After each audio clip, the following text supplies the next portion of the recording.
आपके इलाके की मुबारक आवाज़ है। मुझे एक बात याद आती है, जौनपुर में जलसा था, हम थे, मियाँ हुजूर थे।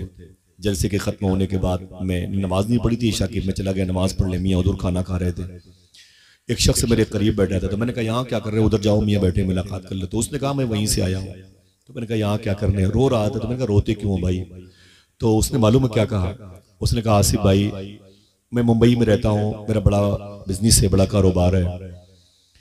और फिर वो जुमला कहता है, मिंबर पे बोल रहा हूँ, इनके सीनों में इल्म रसूल, इल्म अली, इल्म रजा मौजूद है, और इस मुबारक वजूद में मखदूम कायनात का लहू मुबारक मौजूद है। मैं इसे गवाह बना के कहता हूँ। जाओ बेटे, बेटे बैठ जाओ, बैठ जाओ, जाओ माशाअल्लाह। उसने कहा कि आसिफ भाई मैं मुंबई में रहता था, बड़े पैसे कमाता था, लेकिन मुझे याद नहीं है कि मैंने कितनी हजार शराब की बोतलें इस्तेमाल की। वो कहता है मुझे ये भी याद नहीं है मैंने कितनी लड़कियों की इज्जतें लूटी हैं। वो कहता है मुझे याद नहीं है मैंने जिंदगी में कितने गुनाह किए हैं, मुझे याद नहीं है। मेरी रातें शराब और शबाब में गुजरती थी।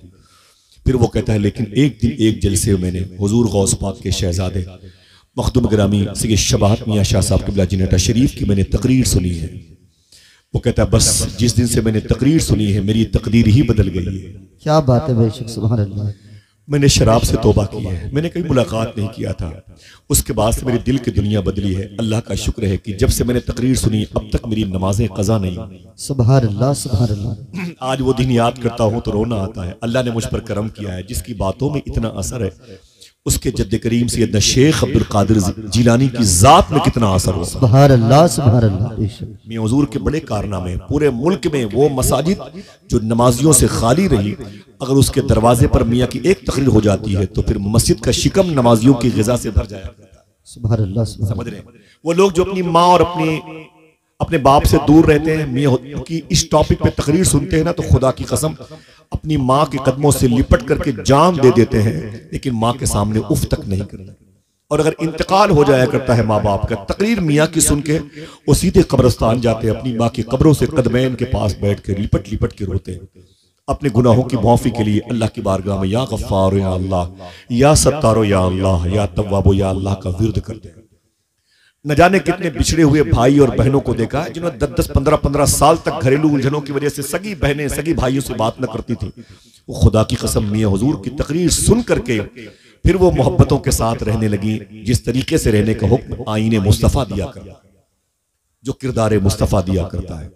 एक बड़ा तबका हमारी जमात का जो मिंबर पे आया सिर्फ पैसों की हुसूलियाबी के लिए खतीब और नकीब और शायर के रूप में आया, उन सब की इस्लाह का सामान अल्लाह ने मखदूम ग्रामी सैयद शबाहत मियां साहब क़िबला को दिया।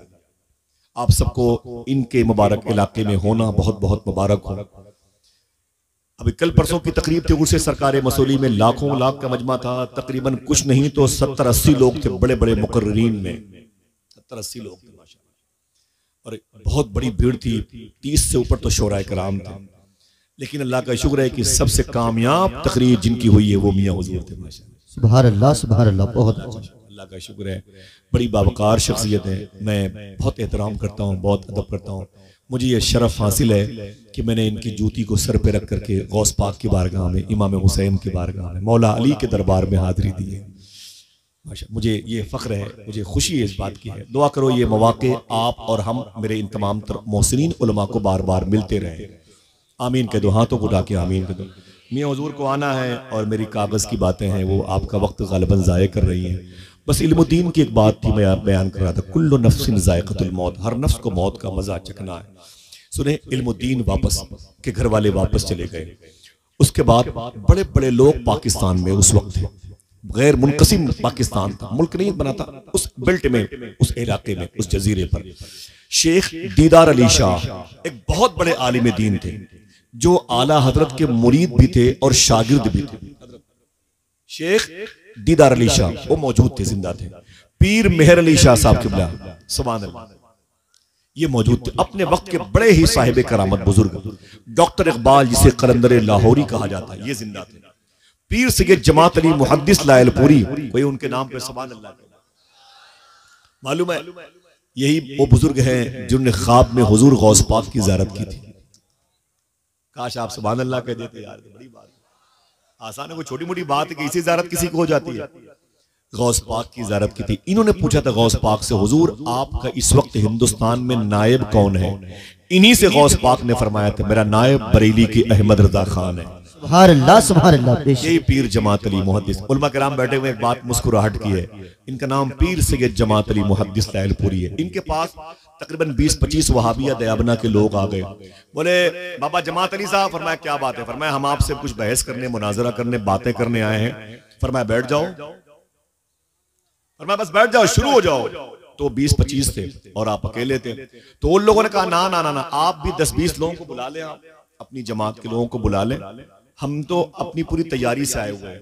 पीर जमात अली फरमाते हैं बेवकूफ कहीं के, तुझे पता नहीं कि मेरी माँ ने मेरा नाम जमात अली रखा है? तुम्हें पता नहीं कि मेरी माँ ने मेरा नाम मैं अकेली पूरी जमात के बड़े अजीम। ये जिंदा थे, डॉक्टर इकबाल जिंदा थे। अल्लाह अकबर। डॉक्टर इकबाल से लोगों ने कहा कि गाजी इल्मुद्दीन की रिहाई के लिए आप कुछ कीजिए वरना उसे फांसी हो जाएगी। आपको पूरा इंग्लिस्तान सर इकबाल कहता है। डॉक्टर इकबाल ने 15 मिनट तक अपनी गर्दनें झुका के रखी। गर्दन झुकाने के बाद अपनी गर्दन उठाई, कहा आप लोग क्या चाहते हो? लोगों ने कहा कि हम गाजी इल्मुद्दीन की रिहाई चाहते हैं। डॉक्टर इकबाल ने जुमला कहा, फिर ये बताओ कि गाजी इल्मुद्दीन क्या चाहता है? तो लोगों ने कहा वो तो हुजूर के नाम पर जान देना चाहता है, फांसी के फंदे को चूमना चाहता है। इतना कहा तो गाजी इल्मुद्दीन के बारे में डॉक्टर इकबाल ने कहा, अगर गाजी हुजूर के नाम पर अपनी जान देना चाहता है तो इकबाल कौन होता है? उसकी मोहब्बत की दीवारों में दरारें बनाने वाला। अल्लाह, लोग खामोश हो गए। अब क्या करें? पीर जमात अली मुहद्दिस लैलपुरी ने सबको जमा किया। एक दिन जमा करने के बाद बोले हुजूर किसी भी सूरत में अंग्रेज गाजी इल्मुद्दीन को फांसी न देने पाए। मैंने एक फार्मूला ढूंढा है। कहा क्या? कहा मैंने सुना है कि अगर कोई बेकसूर कैद में हो तो उसकी रिहाई के लिए सूरह यूसुफ की तिलावत की जाए। कौन सूरह?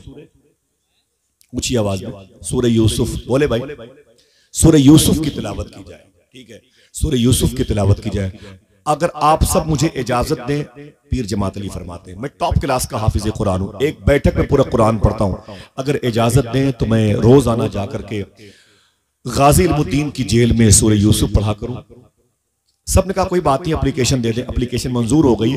पहले दिन पीर जमात अली ये सोच के गए गाजी इल्मुद्दीन की जेल में कि इसे कुरान पढ़ना नहीं आता, इबले फिल्म सिखरी के इल्म नहीं है, इसको बड़ी शीन छोटी सीन का फर्क नहीं है, इसे कुछ पता नहीं है, कुरान पढ़ने का इल्म नहीं है, मैं इसे सूरह यूसुफ रोज पढ़ के सुनाऊंगा ताकि रिहा हो जाए। जैसे गाजी इल्मुद्दीन ने देखा, खड़ा हो गया। उसने कहा हुजूर आप क्यों तशरीफ लाए हैं? तो पीर जमात अली फरमाते हैं कि मैं रोजाना आऊंगा, सूरह यूसुफ की तिलावत करूंगा और उसके बाद तेरी रिहाई होगी इंशाल्लाह सूरह यूसुफ की तिलावत में। तो गाजी ने हाथ जोड़ के कहा हुजूर आप कुरान पढ़ने की नीयत से आइएगा, मेरी रिहाई की नीयत से मत आइएगा। रऊफ उनकी गुलामी में अब अक्सर सोचता हूं मैं, कहीं वो ये न कह दें हम तुझे आजाद करते हैं। अल्लाह अकबर, अल्लाह अकबर। गाजी इल्मुद्दीन कहते हुजूर आप बिल्कुल पढ़े, रोज पढ़ें, लेकिन मेरी रिहाई की नीयत से ना पढ़ें, कुरान को कुरान की नीयत से पढ़ें। गाजी इल्मुद्दीन जेल की काली कोठरी में उधर बैठ गया। इस तरफ जेल की काली कोठरी के बाहर पीर जमात अली मुसल्ला बिछा के बैठ गए और आपने सूरह यूसुफ की तिलावत फरमाई। तिलावत हो गई, फरमाया कल फिर आऊंगा। कहा कोई बात नहीं। जब पीर जमात अली वापस दूसरे दिन जब फिर पीर जमात अली मुहद्दिस लैलपुरी जब पहुंचे ना, तो गाजी इल्मुद्दीन फिर करीब आ गया। जैसे ही कुरान शरीफ की सूरह यूसुफ की तिलावत शुरू की, अभी 2-3 सफ़े पढ़े थे, अचानक कहीं धोखे से, गलती से जबर को जेर पढ़ दिया। पीर जमात अली ने जबर को जेर पढ़ दिया। जैसे जबर को जेर पढ़ा, गाजी इल्मुद्दीन जेल में खड़ा हो गया। उसने कहा हुजूर माफी चाहता हूं, आप सैयद लोग हो, आपका एहतराम जरूरी है, लेकिन ये कुरान है, कुरान में तब्दीली की कोई गुंजाइश नहीं है। अभी अभी आपने जबर को जेर पढ़ा, रिवर्स की गई, आयत दोहराई गई, तो यकीन हो गया पीर जमात अली को वाकई मैंने जबर को जेर पढ़ दिया, मुझसे ये गलती कैसे हो गई। ये तो बात की बात है, तौबा किया और फिर रो के बोले ऐ इल्मुद्दीन, मैं ये सोच करके तुझे सूरह यूसुफ सुनाने के लिए रोजाना आया करता कि तुझे कुरान पढ़ना नहीं आता। तू मुझ जैसे हाफिज कुरान को लुकमा दे रहा है, मुझ जैसे इंसान को तू लुकमा दे रहा है, तुझे कैसे पता चला? मैं तो ये सोच रहा था, मुझे पता चला तुझे कुरान पढ़ना नहीं आता। तब गाजी इल्मुद्दीन ने गर्दन झुकाई और रो के बोला, शाह साहब आपने कुरान मदरसे में पढ़ा है, मैंने कुरान इसी जेल की काली कोठरी में मदीने वाले आका से पढ़ा। सुभान अल्लाह, बेशक सुभान अल्लाह। अल्लाह अकबर। खड़े हो गए, मुसल्ला चटाई लपेट लिया पीर सैयद जमात अली ने और फरमाया, जिसको हुजूर ने कुरान पढ़ाया हो उसे मैं कुरान क्या सुना। वापस चले आए। गाजी की फांसी की तारीख आ गई। यकीन हो गया अब उसकी फांसी हो जाएगी। गालिबन दिसंबर का महीना था और फांसी की तारीख आ गई। सुबह के 5 बजे उसकी फांसी होने वाली थी गाजी इल्मुद्दीन की। अल्लाह अकबर। रात के 3 बजे जो जेलर था वो टॉर्च लेकर के गाजी इल्मुद्दीन के कैद खाने की तरफ गया। देखे मौत आने वाली है, लेकिन कैसी मौत है। मौत वो है कि करे जिसका जमाना अफसोस, यूं तो आए हैं सभी दुनिया में मरने के लिए। अल्लाह अकबर। टॉर्च लेके जैसे जेलर गाजी के कमरे के सामने आया ना, उसने टॉर्च रोशन की तो गाजी नजर ना आया। आवाज दी तो गाजी ने जवाब न दिया। टॉर्च की रोशनी को फैलाया कैनवस को, सूरत नजर ना आई। गाजी गाजी गाजी कहां है? गाजी का अता पता नहीं। बाहर से ताला बंद, गाजी गायब। चीख मार के रोया, सीटी बजाई तो पुलिस वाले आ गए। करीब के मुलजिमों पर बड़ी लाठियां बरसी। बताओ गाजी इल्मुद्दीन कहां चला गया? सब बोले मुझे क्या मालूम, जेल आपकी ने काली कोठरी में ताला बंद कर रखा है।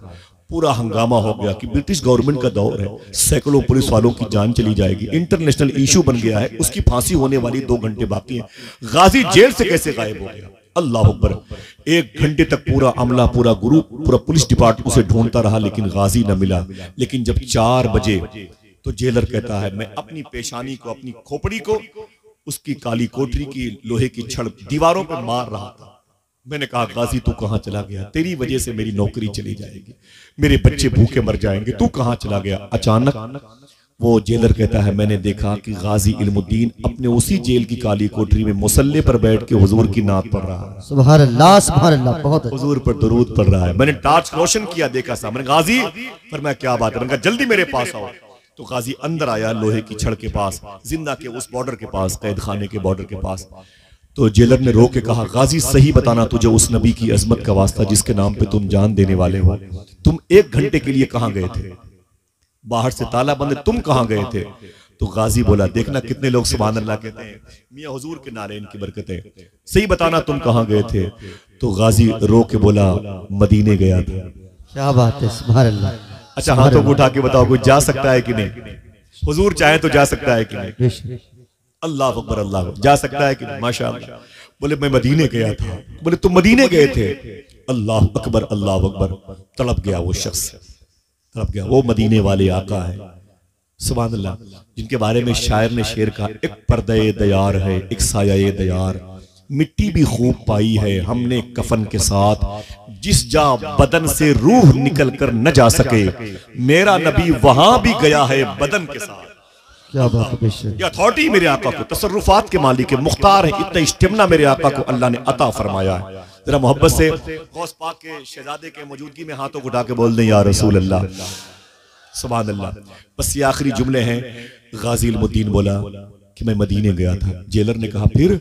तो कहता है, मैं मदीने गया तो सिद्दीक उमर बैठे हुए थे, उस्मान व अली बैठे हुए थे, हुजूर तशरीफ फरमाते। हुजूर ने फरमाया मौला अली सरकार से, अली इल्मुद्दीन आ गया? तो मौला अली फरमाते, जी हुजूर वो बैठा हुआ है। तो मेरे आका फरमाते, अली पूछो इल्मुद्दीन से, इसे डर तो नहीं लग रहा, इसकी फांसी होने वाली है? तो मौला अली फरमाते, डर लग रहा है? तो इल्मुद्दीन ने कहा कि हुजूर जब तक फांसी नहीं हुई है, 1 दिन 2 दिन के बाद आपकी ज़ियारत होती है, मेरी रूह मेरे जिस्म से निकलेगी तो हर वक्त आपकी ज़ियारत होगी, मैं उस लम्हे का इंतजार कर रहा हूं। मेरे आका फरमाते, अली इल्मुद्दीन से कह दो वापस चला जाए।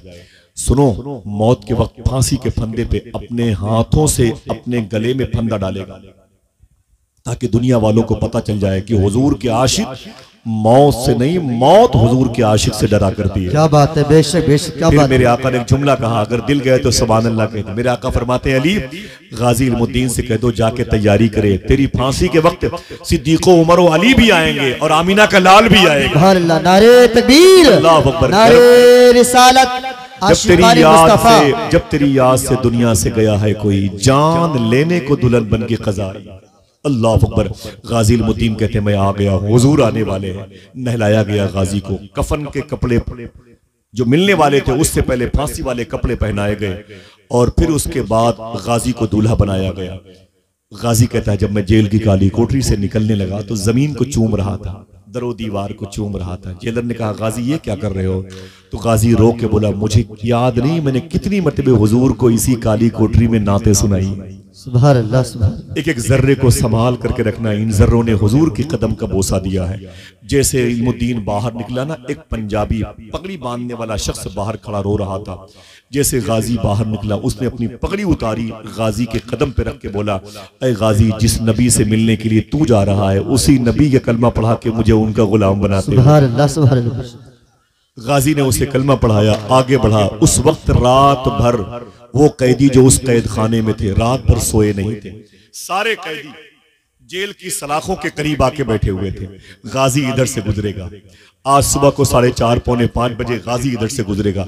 सारे कैदी रात भर सोए नहीं थे, जेल की सलाखों के करीब बैठे हुए थे, दरवाजे के करीब। जैसे गाजी उधर से गुजरा, जेल के दीगर कैदी कहते हैं गाजी ऐसे फांसी के फंदे की तरफ जा रहा था, लग रहा था कोई दूल्हा बारात लेके जा। क्या बात है बेशक। जब तेरी याद से दुनिया से गया है कोई, जान लेने को दुल्हन बन के कज़ा आई है। मालूम है क्या हुआ? गाजी इल्मुद्दीन जब आगे बढ़ा तो उसके कपड़े को दूसरे कैदी अपना हाथ अपनी जेल की सलाखों से निकाल करके उसे बोसा देते थे। क्या बात है बेशक। यूं हाथ निकाल के उसे चूमते थे और पूछते थे गाजी कहां जा रहा है, गाजी कहां जा रहा है, गाजी कहां जा रहा है। तो गाजी मुस्कुरा मुस्कुरा के बोलता था कि आमिना के लाल की ज़ियारत के लिए जा रहा हूं, मैं मदीने जा रहा हूं। तो कैदियों की आवाज मुश्तरका तौर पर बुलंद होती नजर आई कि मदीने वाले से मेरा सलाम कह देना, मदीने वाले से मेरा सलाम कह देना, तड़प रहा है तुम्हारा गुलाम कह देना। अभी 3 मिनट बाकी थे कि गाजी इल्मुद्दीन ने रस्सी उठाई अपने गले में डालने लगा। तो जज ने कहा गाजी अभी 3 मिनट बाकी हैं, अभी तुम्हारी फांसी का वक्त नहीं आया है। गाजी ने कहा जज साहब आप खामोश रहिए, तुम घड़ी देख रहे हो, मैं सामने आमिना के लाल को देख रहा हूं। सुभान अल्लाह, सुभान अल्लाह। गर वक्त अजल सर तेरी चौखट पे धरा हो, जितनी हो कज़ा एक ही सजदे में अदा हो। मौत ऐसी होती। इनकी ये दास्तान इसके बाद की बड़ी प्यारी है। फिर किसी मौके पर वक्त की ज़्यादती के लिए मादरत चाहता हूँ, दुआ करो अल्लाह हम पे मौत का गलबा अता फरमाए, अल्लाह हम सबको सच बोलने और हलाल खाने की तौफीक अता फरमाए, ताकि हम मौत से न डरें बल्कि मौत की तैयारी करें, मौत के इंतजार में रहें। मौत ही तो है जो हमें उन दीवारों को गिरा करके हुजूर के चेहरे की ज़ियारत का शरफ अता करेगी। मैं मोहतरम हाजी नौशे साहब किबला की मुबारक रूह की तस्कीन के लिए सैयदना शेख के नाम मुबारक की बरक़ात का वसीला पेश करता हूँ और फारूक भाई उनके तमाम बरादरान घर की मुबारक ख़वातीन सबको मुबारकबाद पेश करता हूँ। दुआ करो अल्लाह ताला उनके दर्जात में बुलंदी अता फरमाए और जितने लोग यहाँ पर बैठे हैं, माँ बहनें बैठी हैं, अल्लाह सबको हुजूर सल्लल्लाहु अलैहि वसल्लम की नामूस पर, हुजूर की हुर्मत पर, हुजूर के तक़द्दुस पर अपनी जान कुर्बान करने वालों के फ़ैज़ व बरक़ात से माला माल फरमाए। ये जो जिक्र हुजूर की मजलिस अज़मत वालिदैन के नाम से अल्लाह इसके सदक़े व तुफ़ैल में जो बातें गौस पाक के शहजादे की ज़बान से जारी होने वाली हैं, इस इलाके की कब्रिस्तान के सारे मुर्दों को उसका फैज़ अल्लाह अता फरमा दे। आमीन कह दो हाथों को उठा करके। अब दरमियान से कोई एक शख्स लगाए नारा, एक नारा बुलंद करे, हाथों को उठा के जवाब दीजिए माशाअल्लाह माशाअल्लाह। मेरे भाई निजामत कर रहे हैं, वही निजामत करेंगे, लेकिन मैं गुजारिश करूंगा भाई कारी मुरसलीन साहब क़िबला से वो तशरीफ लाएं। आकिब रजा भाई मोहतरम फ़हीम अख्तर साहब से नाते समात करेंगे, उसके बाद आप ज़ियारत कर भी करते रहेंगे, खिताबत भी समात करते रहेंगे।